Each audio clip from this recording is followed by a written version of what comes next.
there's a point where you're completely oblivious to what alcohol actually does to your body, because we're so conditioned from the time we're young that alcohol is a privilege of adulthood. It is fun. It is romantic. You are missing out if you don't drink. But on top of that, drinking helps you relax. Drinking it decreases your anxiety. Drinking helps you go to sleep. This is what we're told. And none of that is actually true. What happens is drinking increases your anxiety. Like literally after you drink, your cortisol, which causes anxiety, is heightened and stays that way for quite a while. It increases depression. I mean, it is a depression. And not to go too deep in the science, but you spike your dopamine on alcohol. You do that on a regular basis. Your body wants to recalibrate itself. So it actually lowers your sort of resting rate of the happy hormone. So you are less happy and content. We've all been put here for a reason, and we all deserve acceptance. Judging Meghan with Meghan Judge. I'm a trauma survivor from a really young age, and I have been diagnosed with complex PTSD in the past few years. I've been surrounded by death and abuse much of my life. I've been dragged through the mud and have been to the point of not wanting to go on anymore. Through my interviews with other survivors, I've learned that there is a way out. From recovering to surviving and thriving, we all have the strength to come out the other side. You are listening to Judging Meghan. Hi, everybody. You are listening to Judging Meghan with your host, Meghan Judge. So I'm going to start out first and say thank you to the people that are following or subscribing on Patreon. I really appreciate it. We do have an episode out. We'll have more. It's my husband and I, and we're just bickering the whole time. So if you're into something like that, head on over to Patreon. Number two, you can find me on YouTube now. What else? Oh, so I need to tell you something. And I might bring my guest Casey in. I will bring Casey in right now. I never in my life, Casey, have been a football fan. Like I grew up in DC. The team is now called the Commanders, but it was the Washington Redskins growing up. So my family, we would watch the games. My dad would go to the games, whatever. But I never really cared about football until my nephew, Johnny Hodges, is now undefeated TCU, 8-0. They have not lost any games. And his aunt is pretty much like a football maniac. I've watched every game. I scream. I'm such a dork that I bought a TCU football sweatshirt. Of course you and did. I'm on all the fan sites. Like I'm literally on like following football stuff on Twitter. I don't even understand Twitter, but I follow it. And so like if the TCU football like Instagram posts like something about a game, I'll be like, "Go Johnny!" Like I'm sure I'm embarrassing him if he sees this. He's a linebacker. He's number 57. Nice. Shout out Johnster. Your Aunt Megan's really proud of you. And it's pretty cool to know that, this is your family and I get to watch him on ESPN. It's so exciting, but I never in my life thought I would be into football. Are you into football, Casey? Well, the Seahawks, I am in, and my husband got me, we've been married for 20 years, got me into like college football in Gainesville. So we watched the Gators a lot, but I'm very specific on the teams I follow, Yeah. I mean, I don't think I would ever be this. I mean, I know I wouldn't, but it's now I kind of like will be watching the game and I understand the positions. I never thought I would be this person. So anyways, so that's my little story for today, but I'm going to introduce my guest to you all. This is my guest's name is Casey Davidson. She is a sober coach. She's also a podcaster. Her podcast is called the Hello Someday Podcast or Hello Someday Podcast. And you can find her on hellosomedaycoaching.com. And I'm going to just say I'm honored to have you on. I actually am on my like little sober curious journey right now. I told you before we recorded, I'm on day 41. And when I first started this journey, a friend of mine is ahead of me. And then I have a friend that's doing this. We're exactly kind of the same place in our little journey. And I was like, oh, I need to listen to sober podcasts. So I do listen to, I found yours and I really liked it. And I really like the things you talk about. So that's why I reached out to you to come on and kind of talk to me about what you do and your own journey through sobriety. So welcome, Casey. I'm so happy to have you on. Oh, thank you. And I'm so happy for you. 41 days is amazing. And the first 30 days are the hardest you will do. Like the first, it's so hard to get past like day 4 and day 5 and week 2. And then now you're feeling great, right? You're out of that like drinking withdrawal debating cycle. You know what's weird, and we can kind of go into it before your story, but I now am in this weird place, and maybe you can talk to me about this, and we can have a therapy session, Casey, because I'm now kind of afraid of drinking, and I don't know if that's common for people that have like, I mean, I will be honest with you and my audience. I was a drinker from the time I was in my 20s until I would get pregnant and not drink for the 9 months and then go right back to my drinking habit. And it was like during COVID that got a little bit worse. And as you know, alcoholism is a progressive disease. So like we would all be drinking during COVID at like 3 o'clock in the afternoon. And I loved Chardonnay. So I would just drink a bottle of Chardonnay, or I would leave like a teeny tiny bit left every day. So I was like, oh, I'm not drinking the whole bottle. And I would go to bed every night and I would feel this tremendous amount of like guilt and depression about the fact that I could not stop, really. I mean, I could because I did. So I want everyone to know that if I can stop, like really honestly, I think I'm a testament that depending on your level of alcoholism, I should be a testament to people that they can stop, because I would call myself, and I'm even like afraid to throw this out there right now because in case I ever drink again. But I started to think I was becoming a functioning alcoholic, and to admit that and say that is, number one, scary. I feel like people can be very judgmental. But I also, before I take up the whole podcast and it's just about me, Casey, I felt like a tremendous hypocrite, because here I am telling people like, keep going, and I was really working on my own mental health and trying to, interview people every week. And I've been doing this a few years. And then every night I would be drinking my Chardonnay. So that's me spilling my guts to begin with. And I just, that's really what kind of made me be like, I don't want to do this anymore. I think it is so brave of you to share that. And the first thing I want to tell you is you are absolutely not alone. So many women go through their day, they work out, they keep up at work, they take care of their kids, they're great partners, high achieving, and drink a bottle of wine a night. Like, it's incredibly common. And just so you know, if you like the term alcoholic or it helps you in some way, that's awesome.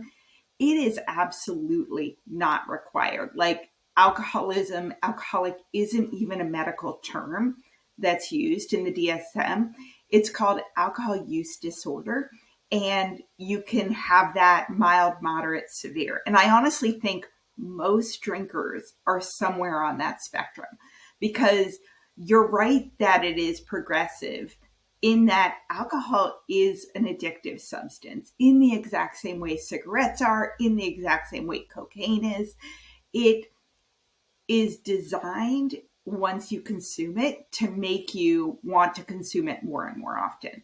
And I think that anyone who starts to drink regularly, whether it's because they have underlying anxiety or depression, or feel socially awkward, or are, whatever it is, or just their social circle in college, their partner, their friends drink often, is going to go down that path of becoming emotionally habitually using it as a coping mechanism or physically addicted to it. So if you want to drink often and start thinking about it more often and start thinking, I should drink tonight. No, I shouldn't. I'm not that bad. Everybody drinks. I'll just have two. You are normal. And I think none of us talk about it because we don't want to be labeled in that quote unquote alcoholic category, right? Nobody wants to be labeled that because, first of all, drinking is everywhere. And most women and men who drink a lot actually love to drink, right? It spikes your dopamine really high. Unfortunately, you go into withdrawal afterwards and you feel irritable, less happy, less content. So you want to drink again, right? So nobody wants to talk about the fact that they're worried about their alcohol consumption because we're terrified that someone will tell us not to drink anymore. Well, to be honest with you, I had a Gil Teets, who's from Sober Powered. I had her. I'm sure you might be familiar with her. I had her on. I'm partnered with her. I'm part of her. Oh, I Sober love Gil. I didn't know that. She's the I best. love her. She's been on my podcast. Shout out, I've Gil. done YouTube with her. Oh, she's the best. She's the best. And she came on when I was still, and obviously, like drinking my bottle a day. And I've been very honest with my audience throughout this journey of podcasting, where I've, at one point I had a button on my website that said, buy me a Chardonnay, because it's what I found was I was just trying to be funny. I love buttery Chardonnay. That was my drink of choice. And I admitted in that episode with Gil, I said, I lean way too heavily on alcohol. I lean way too heavily on wine, but never, ever did I want to look in a mirror or say what I said in the beginning of this podcast, which is maybe I wasn't a functioning. I like the way that you word it better, because the minute somebody says alcoholic, it's like so frowned upon. I'm a mom. Like, is everyone, all the other moms or people around going to be like, well, Meghan's an alcoholic. Well, if I'm an alcoholic, literally more than like 75% of my town where I live is an alcoholic. Is so stigmatized. And the truth is, what I say, and I'm a sober coach, right? And I will tell you that my story, I drank a bottle of wine 7 nights a week, 365 nights a year, sometimes more. I pretty much woke up with glassy eyes and a hangover every day. And nobody would have really said anything to me other than I also joked about it all the time because that's what we do. It's deflection. And I called myself a red wine girl. Like, I'd introduce myself like, I live in Seattle. I have 2 kids. I'm a director in digital marketing. I'm a red wine girl. I love to travel. Like, oh my gosh, we're the same person. Like, right? your background's so familiar to mine. Yeah. Wait, so let me ask you this, because I don't want to miss any of your story and the reason why you kind of got to a point where you were like, I'm done. But what I do want to say also and kind of go into at some point is just like reading up on what alcohol does to your body. And so there's a lot of apps. So like if you're listening to this right now and you're just like, well, I want to take a break from drinking and I want to do 30 days, or I want to, I'm sober curious, or maybe I just want to know more about drinking. I think Casey would be the perfect person to reach out to. But what really now I'm like in fuego about is the fact that now that I'm kind of feeling so good and I'm at the point where I am, and I told you I'm kind of scared to go backwards, is how glamorized alcohol is in our country. And especially for moms, like if I scroll through Instagram and it's like constant, like partying, like everyone's got their wine chalice. And I was that mom, I'm guilty of it.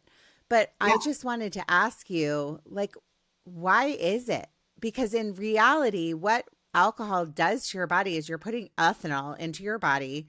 If you look at my face right now and you look at my earlier YouTubes, everyone, so now I'm pushing you to YouTube, you can actually see a drastic change in my face over the past 40 days because I was super puffy and I just, it does make such a difference. So they never have in commercials or any of this stuff, they don't have the models like, in their 40s, like with a puffy face and a big giant barrel stomach because you gain it in your stomach and your face.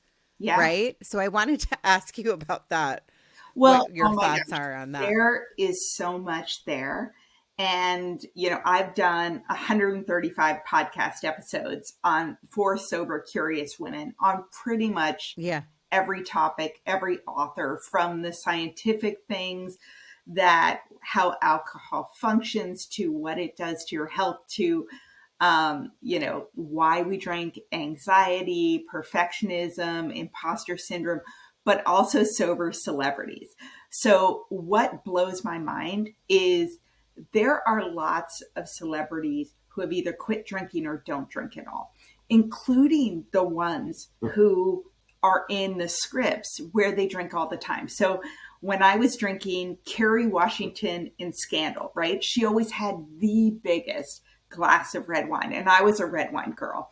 And of course, she was also looked fabulous and always wearing pure white, which I used to carry like the wine away spray in my purse to I spilled a lot. I mean, I'm pretty clumsy. Even when I'm drinking, I spill a lot. But anyway, she looked fabulous. I am too, but I didn't drink red. Yeah. Sorry, I had to say that. She barely drinks. Like, she really doesn't drink. Bradley Cooper is sober, yet starred in the Hangover movie that was all about glamorizing drinking. There are so many celebrities. J-Lo. J-Lo looks fabulous. J-Lo never drank. And I'm like, everyone's like, well, she's had a facelift. She's probably had a facelift because she looks like she's 30 years old. Like, let's be real, people. But it does. I'm telling you, I didn't really believe, like, I was annoyed by people before I kind of started this, where I would be like, oh God, shut up, like blah, blah, blah. It was really me feeling that way because I didn't like myself and what I was doing to my own body. But I will say, like, for the vain people out there, I'm the vainest of them all. I'm telling you, your stomach goes down. Like, I'm 40 days in. I've probably lost 7 pounds doing this. And I'm still like, my diet's not perfect. I don't just eat vegetables all day. So I'll say that, right? Do you agree that that's something that you can see? I have my clients, and I'm not the only one who has done this when I was drinking, where you take a picture of yourself when you're hungover to try to like shame yourself into, I need to stop drinking. But what alcohol does for your body, I mean, alcohol is incredibly inflammatory. It causes all this inflammation in your body, which is the bloating, the puffiness. It dehydrates you immediately, so your skin looks way worse. It interrupts your sleep. And anyone who's had those 3 a.m. wake ups knows what those are, right? You wake up, you're feeling a ton of anxiety. You can't go back to sleep.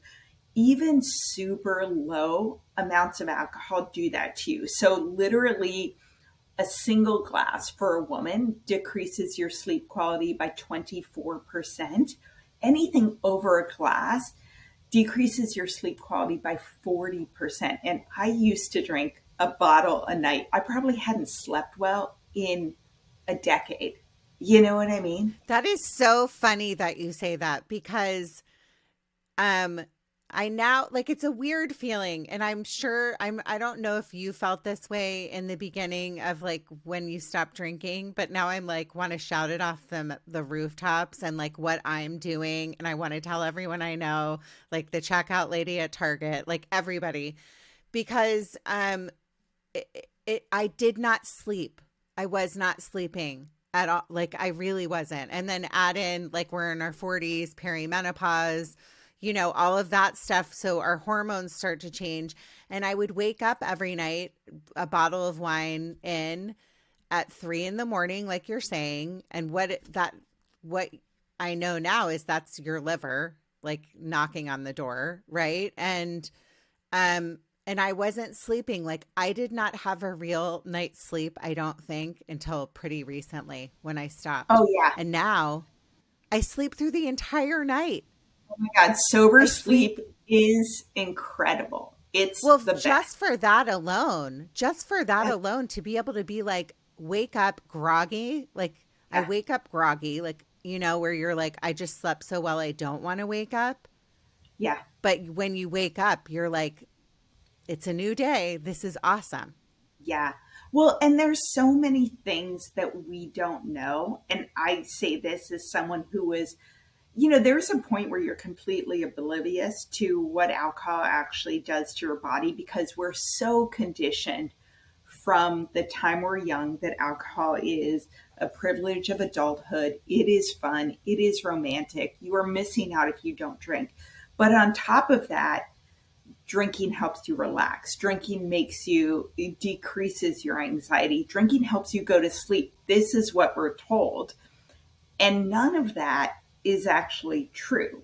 What happens is drinking increases your anxiety. Like literally after you drink, your cortisol, which causes anxiety, is heightened and stays that way for quite a while. It increases depression. I mean, it is a depression. And not to go too deep in the science, but you spike your dopamine on alcohol. You do that on a regular basis. Your body wants to recalibrate itself. So it actually lowers your sort of resting rate of the happy hormone. So you are less happy and content. You have to get it out of your system for like 30 days to get back to your like baseline. Okay, this is what Mm-hmm. my general level of sleep, anxiety, and happiness is. And it's way better than when we're drinking. So all of that is really interesting. And those 3 a.m. wake ups, I love talking to William Porter, who wrote the book Alcohol Explained. And so what he talks about is the fact that, alcohol is both a depressant and a stimulus. So you drink, you guys know what it feels like. Sometimes it gives you energy. A lot of times it like chills you out, right? Once you have a couple. So you're watching shows on the couch or you start feeling really fuzzy. You start slurring your speech sometime. So your body's like a car who hits mud. So all of a sudden you press on the gas, right? You want to maintain the same speed. That's what your body does. When the alcohol leaves your system, middle of the night, 3 a.m., it's almost like you come out of the mud speeding, because you've pressed down the gas pedal so far. And so that's that wake up where you're sort of alcohol leaves your system, your nervous system comes back and it's in high gear. Does that make sense? 100%. And then just to piggyback on that, I downloaded, there's a lot of different apps that you can download. Yeah. The one that I happen to download is called the Sobriety Counter. So that's how I know every day, like exactly what day I'm on, because I think it's really exciting. But also there's things that you can, like little things like there's a section called Total Health. And it talks about like your cell regeneration, the gray matter in your brain growing back, your skin health. If people have seen me recently, I feel like I'm being vain I am vain. I am very vain, everyone, which I'm very open about, but, they've been like, oh, your skin looks great. And I'm pale. So I would always have like a little bit of rosacea around my nose. Right. And I don't anymore. Yeah. So for that reason alone, like not alone, but just all the things that you read about that it does to your brain health, and the increase in your chances of getting cancer, Oh, yeah. Alzheimer's, like so many different things. It's kind of like, what are we doing to ourselves? Because we're watching TV. At least I am, because I Oh, yeah. watch Bravo all day long. And it's like everyone's pounding wine, pounding shots, all in their 40s and 50s. And so as a culture, we go, I just want to have fun. This is amazing and so fun. But like, never do you wake up the next day, and you're a parent like I am. I have two little girls, and I'd be like driving them to school feeling like poo every morning, Oh, God, yeah. you know? I mean, I used to hate putting on eyeliner in the morning because my eyes were glassy and bloodshot. And then I'm Mm-hmm. driving my daughter to daycare. I quit drinking when my son was 8, my daughter was 2, and that was almost 7 years ago. But I would not, you know how you look at your daughter or your kid in the car seat, in the back seat? I used to hate that because I could see my eyes. And just that, I used to wake up every day, and literally the first thing I would say to myself was like, what is wrong with you? Yeah. That was on repeat in my head. And my husband, after I quit, because he knew I drank a lot. I mean, he would sometimes not be able to wake me up on the couch to go to bed. I know I was passed out, but like, I was like, oh, I'm just so tired. My life is so hard. I do everything, whatever. And so he knew I drank a lot, but he didn't know how I felt about it, right? Because I desperately didn't want him to know, because I desperately didn't want to stop. And so, but I was terribly worried about it. Yeah. And so finally afterwards, I told him basically, this is what I would feel when I would wake up. This is how I felt looking in the mirror. And he was like, tell her what she's won for her bottle of wine. Like, he was like, that is a crap trade-off, you know? Well, let me ask you a question, because I've gone on off on this like total tangent, like because I really honestly mean this, and it makes me emotional because I'm literally like the most emotional person on the planet, PS. But I'm so excited about this. Yes.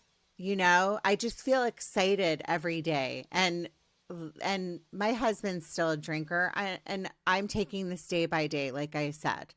Um but I never ever want to be back at the place where I was, which was, I was in denial, like I was like you, like I would look in the mirror at my puffy face and take my kids to school and, kind of make jokes like, oh my gosh, you guys, I feel like poo to the other Oh, moms. yeah.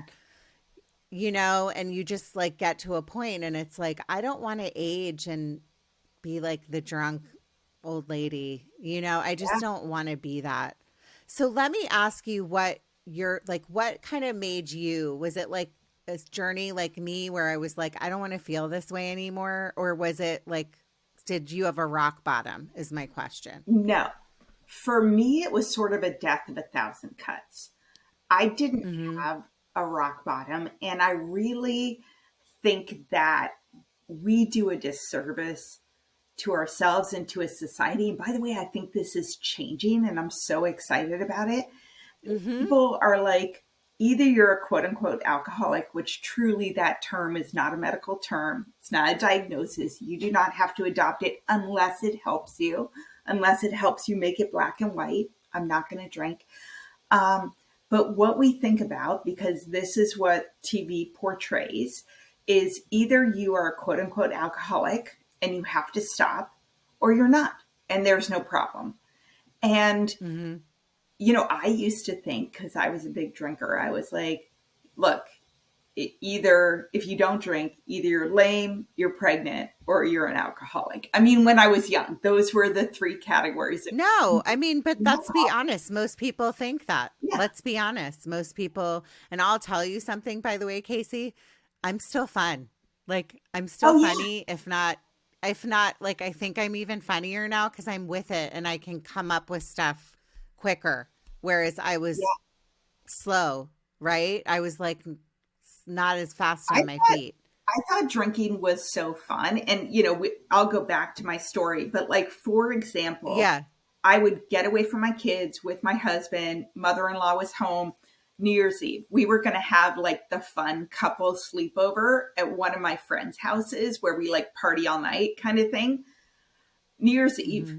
I drank so much. I don't remember when I went to bed. It was not midnight. I missed the entire night. I got this huge hall pass.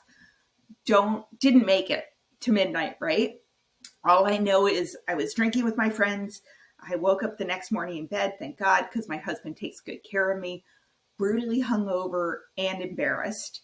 And he didn't have anyone to kiss at midnight. I don't remember the night. Like, how fun is that? You know what I mean?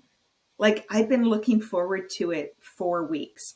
So for me, drinking, like, I loved drinking. Like, from the minute I started, which wasn't until college because I went to a boarding school.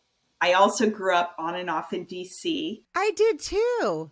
No I went to way. Which boarding one did school. you go to? And I was in digital advertising, which is so weird. I'm like, you have Oh my two kids, gosh. you were in digital advertising. I went to Oldfields in Glencoe, Maryland.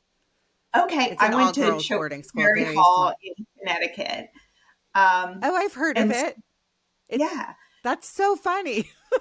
I know it is. Well, so my parents were diplomats overseas, and you know, it Okay. showed if you caught drinking once, you got suspended, two times, you got expelled. Lots of kids rolled the dice, drank, and never got caught. But for me, I was like, literally, government was paying for my boarding school. Didn't know where I was going to go if I got suspended. You know, parents lived in Africa, so did not drink in high school except for like one or two times. Went to college and I was like, oh my God, this is amazing.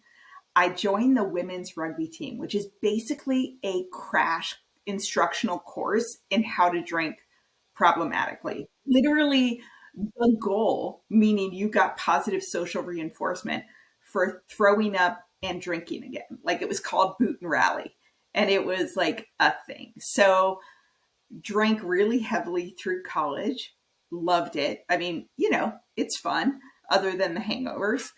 And I still got, you know, straight A's, right? I was that overachieving person who would drink a ton and then go to the library for 6 hours, you know, and graduated college. And, you know, and I always was sort of hyper vigilant, cared a lot what people thought about me, wanted everyone to like me.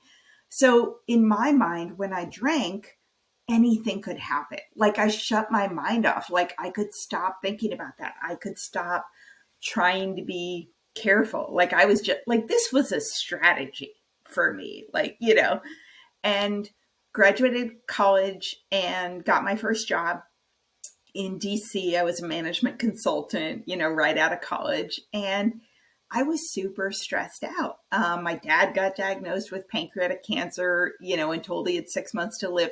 And I thought I was a grown up. I'd never learned to cook, right? Because I went to boarding school in college. So I used to like eat Lucky Charms for dinner with a bottle of red wine. Like, this is ridiculous. And I'd be like, I'm a grown up. Like, this is awesome. So, you know, I just always drank. And I sort of shifted what I drank based on my identity at the time, you know, so early 20s, it's cocktails at bars and dancing. We moved out to Seattle and it was, you know, kayaking with, you know, beers, and then, you know, living with my now husband. It was dinner parties with bottles of wine. And then it was the mommy wine culture, right? And happy hours after work. And it was so tied to my identity as I'm fun, this is exciting, this is adult. When I was a mom, you know, a lot of the drinking is motherhood is humbling and really limits your freedom. And it's sort of a screw you to adulting. And I am reclaiming my, you know, right to get drunk.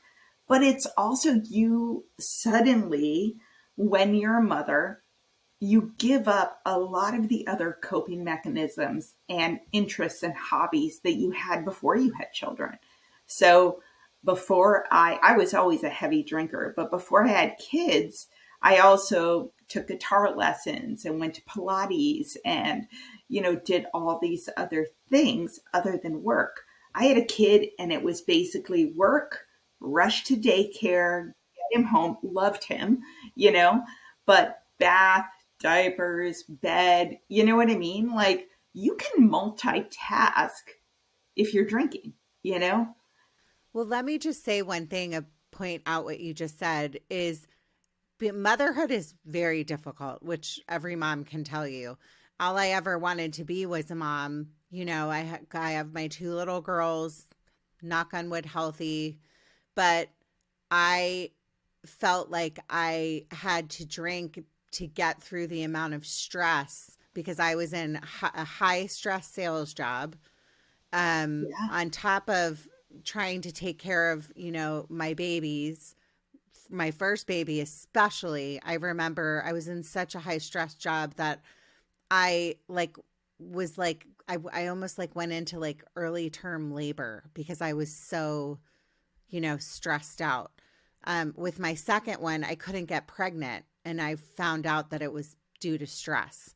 Not because I was infertile or anything. I went through all these fertility treatments, and then I got acupuncture and started doing acupuncture and not stressing and not drinking like they said, and I got pregnant. So there's a connection to all of this stuff. But what I find now, and I'll ask you about this, is, I thought, oh, the stress, all this stuff, if I drink every night, I'm not going to stress as much because I have to do the baths. And, now I'm not in that high stress job, but I still have to do all the mom stuff. I joke that I call myself a moober. So I'm like an Uber mom because you're just driving all over the place all day long to activities. But How old are your kids now? I'm 12 and 8. Okay. And I thought, I thought 8 and 14. Our kids are very similar. We have parallel lives, I swear to God. But what I thought was by drinking, I was oh, I'm more chill. I'm a better mom. But now that I'm new to this, you're not, but I am such a better mom. It makes me cry. Literally, I'm not yelling at my kids. Yeah. Every night I was yelling at my kids to not mean, screaming, but I was do this, do that, because you have to think about it. If you're a couple of glasses of wine in, you're impaired, cooking dinner or whatever you're doing. And then at also, night, go ahead. Rush through bedtime to try to get back to your bottle of wine. Because you want you don't want to admit that. No. Or what about this? I don't know if you found yourself doing this, but I'm sure a lot of people can relate. I hate when there's I hated when there was a late birthday party or a late sport activity, because I knew that if there was a game at 6 o'clock, I'm that's right. I don't want to do that because that's when I'm drinking wine and I'm not going to drink and drive, although don't even get me started in that. Mom, right? Yeah. But then there's so many mom activities that center around alcohol that people just, so many, Yeah, so I don't even want to go down. I would specifically pick the time for my kids' birthday parties for when it would be okay to drink. And, I had drinking associated with most things in my life. And you don't realize, or maybe you do slightly, how you think drinking is fun and exciting.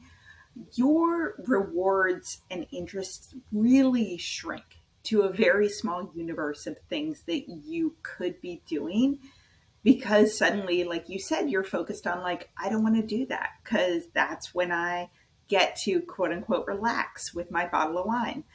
And I remember vividly after I stopped drinking, I had something early in the morning, which I never would have signed up for when I was drinking. I live in Seattle, which is beautiful. It's, tons of lakes and mountains. I was driving across Lake Washington at 7:30 in the morning on a Saturday, and all these people were out running and biking, and the mountains were out in the sunshine. And I was like, do these people do this every weekend? Like, I was just like, there is a universe of the population that, I was usually hungover, my kids were up and I was like opening one eye. I would like go down to the couch and like decide not to go to yoga class. And, because Friday night was the big party night. And, I'd be like, oh, can you not jump on the couch? And like, mom's really tired. I don't feel well. I mean, that's kind of a crappy way to go through life. Yeah. Yeah. I think it's interesting, and I just had to point that out, and I didn't mean to cut you off, but I think there's so much of what you're saying that I can relate to, and I'm sure my listeners can too. And again, like sometimes I think like maybe the people that aren't ready to hear this or don't want to hear it maybe turned it off. But what I will say is I've had more of a reaction from a lot of people that know me over the past 40 days that are like, what are you doing? Like, what are you doing? Tell me how to do it. I think there's so many people that feel trapped, which is a scary way to feel, and I know I did. I felt kind of trapped in this cycle of going, well, I just don't feel good anymore. Like, really, I started to feel gross all the time, and I just don't want to go backwards. Well, and here's the thing that I would say is one of my favorite things I see, and you mentioned your sober curious journey, there is a universe of truly a sober curious movement out there. And it's being driven by a couple things. One, 10 years ago, you wanted to quit drinking. Kind of the only thing out there was AA, right? And they have part of it is this culture of anonymity, meaning you don't really talk about it, you talk in the rooms, you don't share what's going on outside of the rooms, they don't want anyone talking, even if, you're in it, because they don't want you to be a representative of the group. I only went to AA for 4 months. The first time I tried to stop drinking, it was almost 10 years ago. There really wasn't much out there. I was sort of like, well, bucket list, never thought I'd walk into this room, and it wasn't for me, turned out not to be for me. So I'm not an expert. I only did it for 4 months. But what's cool now is that there are so many people coming out saying, oh my gosh, I quit drinking and I feel great. This is wonderful. Just like you, sober Instagram and sober TikTok is incredible. Just search hashtag sober curious or alcohol free, and you are going to find the most amazing and inspiring people who don't drink and are talking about it. And so, for example, dry January, there, 1 in 5 American adults do dry January, which is growing every single year. Like, it's a thing. The New York Times and the Wall Street Journal and Vogue UK are writing articles like, is the sober curious movement here to stay? Or has everyone stopped drinking? Or, all this kind of stuff. So this is no longer in the shadows. Let's not talk about it. Like, people are like, dude, drinking isn't bad for you, is bad for you. And you feel bad. And by the way, it causes cancer and, all that kind of stuff. So I feel like the tide is really shifting, and exploring your relationship with alcohol is no longer something that you have to be quiet about. And that's really cool. And if you decide, all the women I work with, I'm like, take 100-day break from alcohol and don't think about forever. Don't think about never again. Don't think if you're quote unquote that bad so that you have to quit. Just see, like a health experiment, if you feel better without alcohol. And I promise you, if you don't like it at 100 days, the wine is not going anywhere. The beer, it will be there. But what my hope is, and I think it is really important to do some self-reflection and some work and some overcoming limiting beliefs about how much it'll suck and how much you'll be othered and whether you'll be able to have fun or be funny during that time. But my hope is that people will experience what you experience, to be like, wow, parenting is easier. I'm still funny. I still have fun. Oh my God, I feel better. I have more energy. I have more time. And then by 100 days, my goal and what I think works is say, I feel so good. Let me see what full 6 months feels like. And then let me see what a whole year looks like. Like, what else could I accomplish? What could I do with my time? Don't sit there and say, oh my God, I am never going to drink again.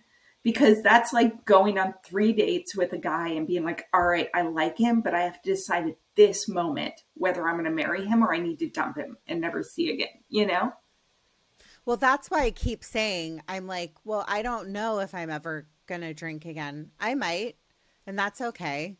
I would rather not.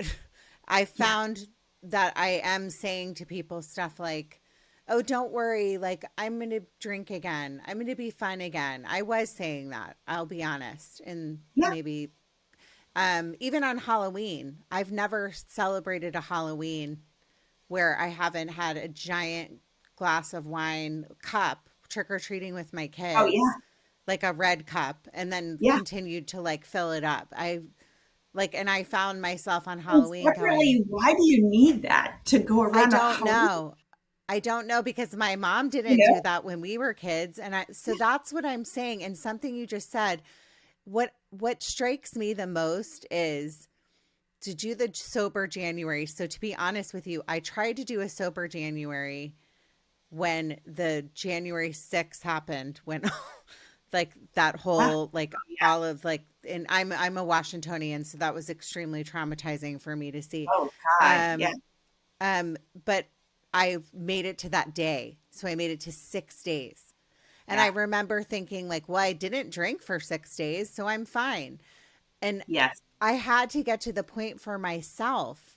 So if you're listening to this and you're going, I'm going to take 2 days off or whatever it was that I would do, um, I had to get to a point where I went, I really need a break. I feel gross.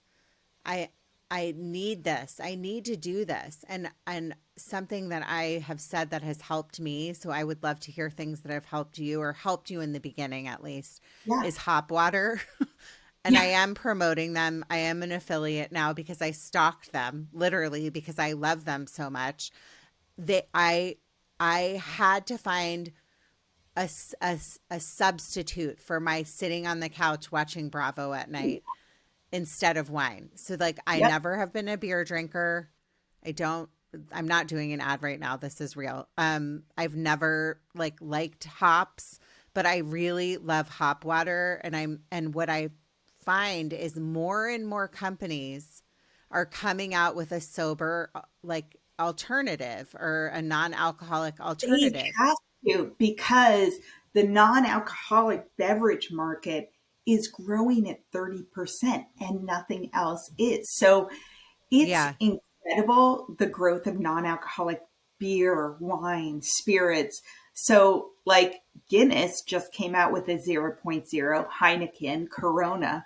I personally was never a big beer drinker, and now I drink non-alcoholic beer. It's my favorite. Athletic Brewing Company, so good. Wait, But what there's is it? also, Tell me. It's oh my called gosh, Athletic Brewing Company. Athletic Brewing Company. They have the best beers, like an incredible IPA, hazy IPA, golden. And Oh, I've you, tried that one. It's good. I have tried that one. Yeah. yeah, like this is not your crappy O'Doul's or St. No, Pauli Girl. Like, O'Doul's nope, tastes that better. is old Yeah. school. There is a company called Groovy, Gruvi, that has zero point 0 Prosecco and bubbly rosé. I had it at a brunch with other women who don't drink the Prosecco. I literally had to check the bottle 3 times to make sure it wasn't alcoholic because it Wait, was what is so, that called? Because I'm writing it down. What is yeah, it called? it's Groovy, Gruvi, and I think their website is getgroovy.com. And they have a non-alcoholic Prosecco and a non-alcoholic bubbly rosé that are truly indistinguishable from the alcoholic version, other than you don't get drunk, but you also don't get sick or have puffy face or whatever. Mm-hmm. But they come in these 4-packs of these adorable, like Tiffany blue. I mean, bring them to a party. They're the cutest, you know?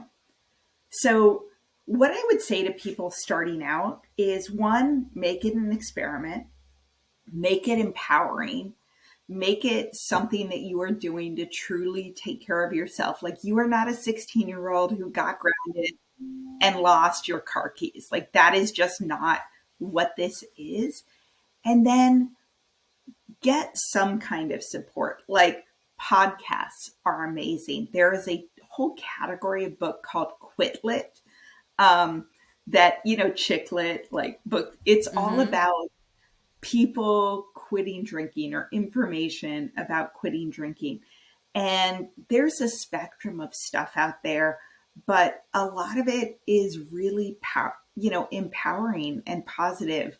And then there are groups, there are Facebook groups. I have a self-study course that sort of holds your hand and walks you through, like, here's what to do on day 4 when you desperately want to drink. And here's why you should have a protein snack at 4 p.m. And here's how to think about getting through your first Thanksgiving without alcohol, and how to talk to your friends in a way that doesn't label you and doesn't scare them, and how to go on dates. I mean, there is so many little practical steps that can trip you up and sort of drive you back to drinking. And, you know, it's totally worth it.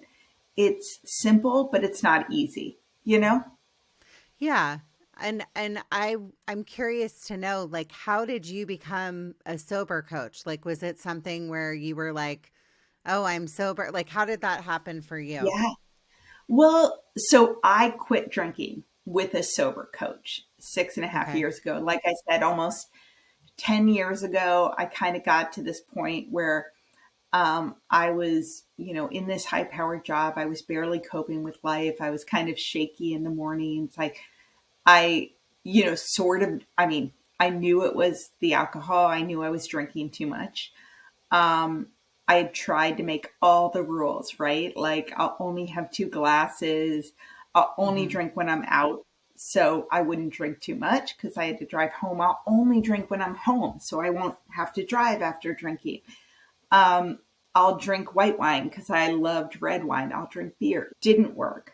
So I went to a therapist and I said, you know, I made sure he specialized in both anxiety and alcohol, and went in there, of course, and said, my husband, my boss, you know, my kid, I don't have support. I work too hard and I'm drinking a bottle of wine a night. And he was like, let's talk about your drinking. I was like, no, no, no, you didn't hear me about my boss. And he was like, yeah, let's talk about your drinking, which was funny. Um, you know, it was 10 years ago. He had gone through AA. He encouraged me to go through AA. Met a lot of really wonderful people. Was not for me. The approach, the label, the big book written in the 1930s by 2 white Christian men, it was just not my jam. So I went back to Mm-hmm. drinking. And the second time, 7 years ago, the world had changed. And so I got a sober coach. She's a woman out of Paris who wrote this book, Tired of Thinking About Drinking. She just called us, like, us boozers, people who like to drink a lot. She really took a practical approach of self-care. And I emailed her literally every day for a year. Like, I was like, all right, it's day 14. Here's, you know, and yes, it was the alcohol, but it was also, how do I go to a dinner party? How do I handle, you know, my kid being crying and my husband not helping? How do I celebrate this event without drinking? I was going to Venice and Croatia at 4 months sober with my family. And I was like, how do I go to Italy as a red wine girl and don't drink? And I did it. Um, Yeah. and so Yeah. I had a sober coach. And then for a while, when I found other cool women like me who didn't drink, I didn't use labels. I just said, yeah, I used to love to drink and I stopped and I feel better. And then for a long time, I used to drink and I stopped and I feel better. That was one part of my identity, in the same way that I was a mom and I worked in digital marketing, like I said. And then, when you stop drinking, I think there are two kinds of problems. There's the presenting problem that gets solved pretty quickly, right? It's hangovers, fuzzy nights, feeling super anxious, not sleeping. Stop drinking, those go away. Exactly what you experience. Then sometimes you have the underlying problems, which is the reason that drinking worked for you in the first place, or what you don't have to deal with when you're drinking, And those are sort of the underlying problems. And now you don't have your favorite coping mechanism to like knock yourself unconscious or numb out or whatever. And so for me, it was, yes, anxiety, but also my job. I was sort of doing really well, following the path, getting promoted. And it was not what I cared about. It stressed me out. I didn't want my boss's job. I didn't want my boss's job. And so my therapist actually recommended that I become a sober coach. And I was like, oh my God, nobody makes money at that. I can't leave my corporate job. I'm the breadwinner, whatever you want to say. And so I took it incrementally, step by step. I sort of like found a coaching program and figured out that, the in-person part would work for my vacation schedule, and said to my husband, hey, I'm going to use my bonus to do this. Best case scenario, I love it and it's my next career. Worst case scenario, I have a year of personal development. I meet really cool people and I learn a lot. And I did that and I loved it. I started coaching just basically every 40-year-old woman I knew, which was like, you did everything right. You checked everything on the list. So why the hell am I not happy? Which is literally everyone I know. And then I figured out something. Yeah. Women who struggled with alcohol, drinking too much. I had some women come to me because I knew I quit drinking. It is the most, sadly, easy, or maybe it's positive. They're the easiest to coach, and it's the most gratifying because there is a presenting problem, right? The alcohol, the drinking, the hangovers, that is the presenting problem. You remove that, and there's simple steps that almost every woman is similar to do that. And these are women who, have a job, have a great life, are still succeeding. Basically, if you're drinking too much, you're like running a marathon with a ball and chain tied to your ankle, right? You're doing life with one hand tied behind your back. It's self-sabotage. You take that away and the world is open to you, right? You have removed the ball and chain. And if you are stopping drinking, you have to immediately get pretty honest about, we call them triggers, right? All the reasons you want to drink, and solve for them, whether it's your job, your boss, your marriage, the fact you're a people pleaser, you need to work on boundaries, some stuff that people don't like to talk about. Like, I drink because my kids are a nightmare, whatever it is, right? And so you get to finally solve for those. Whereas women who are just generally unhappy with their life, they think it's their boss or their weight. There's certain things that they don't want to admit. And so it feels very surface. Does that make sense at all? 100%. I mean, 100%. Something I'll say, I was just listening to everything you were saying, is when you get to a point where you realize, like, not everybody has gone through the amount of trauma that I have, or some more people have than, I've gone through a lot of death and loss in my life. I was not able to fully deal with my emotions for my entire adult life. And so in the Yeah. beginning, when I said, oh, I'm a hypocrite because I'm coming on here, and if you're a listener and I'm, and you've listened since the beginning, I really honestly mean I really want to live my life helping other people. That's all I really care about, because selfishly it really helps me. And I'm hoping that the man upstairs, I get a easier way up to heaven to see my dad and my best friend, etc. But I now have found in this short amount of time that I'm not like depressed, and I haven't been having my panic attacks, and I've just been Yeah. like really feeling my feelings. And that's kind of a good thing, I mean, to be able to actually really feel your feelings. And I think most people hide behind, like wine or vodka or whatever their drink of choice is, because they are escaping. They don't want to feel the feelings of, if you're a trauma survivor, the trauma that you've gone through in your life. It's like constantly running away from it. And I say a lot, you can run forever, but you can't hide. And I had a therapist, Dr. Nay, was my therapist, and then another psychiatrist, because I was having such bad panic attacks a few years ago, and I was on Zoloft. I was mixing that with wine, and I was telling her, like, I really want to, I know that I'm drinking too much wine at night, but I'm just not ready to walk away from that, because that's way too much. Like, if I walk away from that, my panic attacks will get worse and everything's going to be worse. And then, this little experiment that I had of taking this break from wine has made me go, oh my gosh. Like, actually, when I say this, I did have a panic attack the second day in, or the third day in. And I didn't have like the shakes. I didn't have like withdrawal or anything like that. But I do think that my body maybe was reacting to not having the alcohol, and that maybe what came in the form of a panic attack.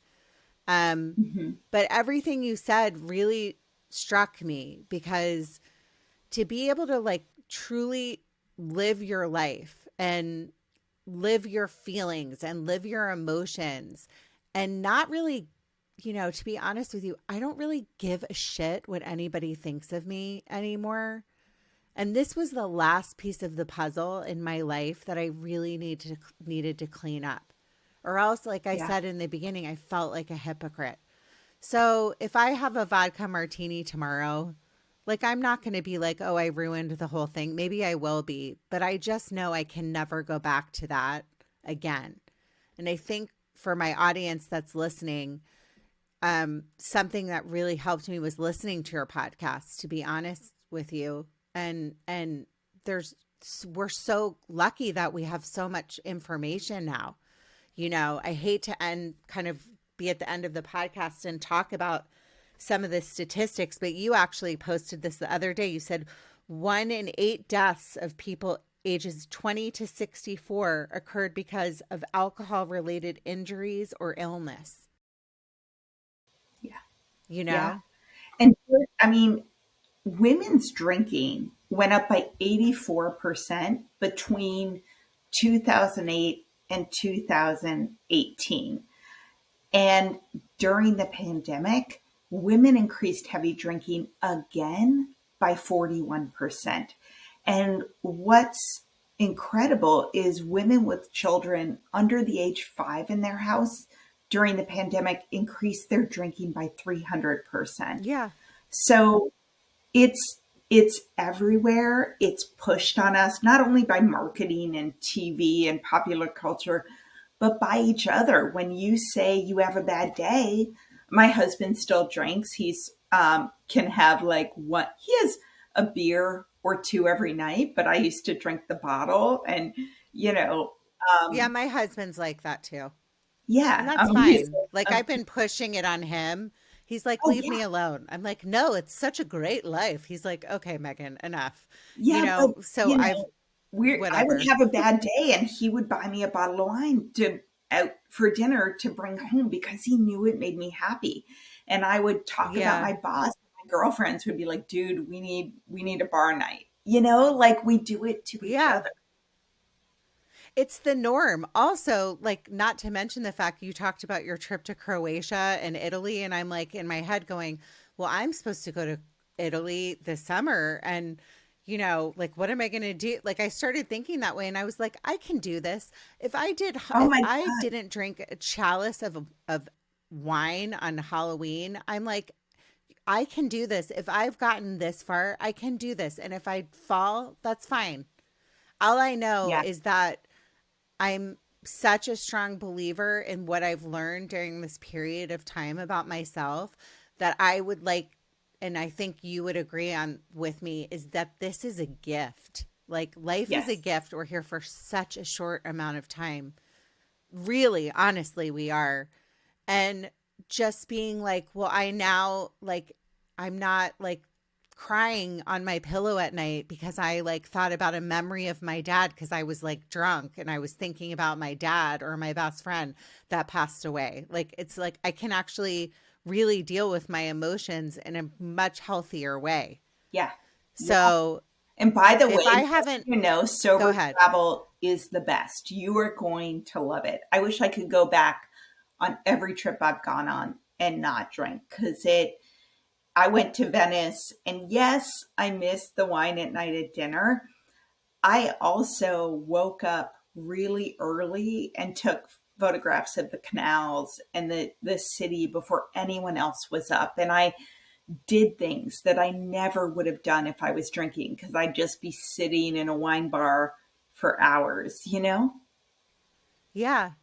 I loved this episode. I adore you. I think you're so great. I'm kind of like a geek and fanning out on you because I really like listen to your podcast and it really helped me. So thank you. I'm sure you get that a lot. No, I'm so glad Um, it helped you, truly. no, it really did. But I want my audience to hear me when I say I'm not doing this today. And I know Casey isn't either, to try and preach to you and like get you to be like, feel bad about yourself. I'm really doing this because I want you to know that I'm so feeling so great that I want other people to know that I did this. And I am freaking effing proud of myself. Like, I am. You know, and you can be proud of yourself too. There's so much good stuff about not drinking. And in my head going, oh my gosh, I have to go to a wedding. I'm not going to be fun Meghan anymore. I won't be doing Tina Turner on the dance floor. Actually, I'll be doing my Tina Turner on the dance floor and I'll be way better at it because I won't be like drunk and falling over. Oh, And I'll yeah. look way cuter in my dress, PS. And my face looks better. Like, Vain Meghan is on fuego right now, and it's only getting better, Casey. I love it. In closing, I just want to thank you again. I want to thank all my listeners. Please reach out to me. You can find me at Judging Meghan. Casey, what are some ways that my listeners can find you? Yeah, I mean, I think the best place to start is my podcast. So you can find all the information at my website, which is hellosomedaycoaching.com.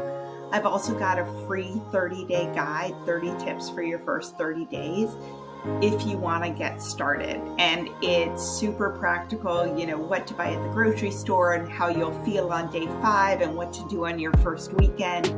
And tons of resources on there. So you can go to hellosomedaycoaching.com, or my podcast is the Hello Someday Podcast, anywhere you listen. Well, thank you again. You have a big fan in Meghan Judge. I think you're awesome. In closing, everybody, be happy by making other people happy. Thanks, Casey. Judging Meghan with Meghan Judge.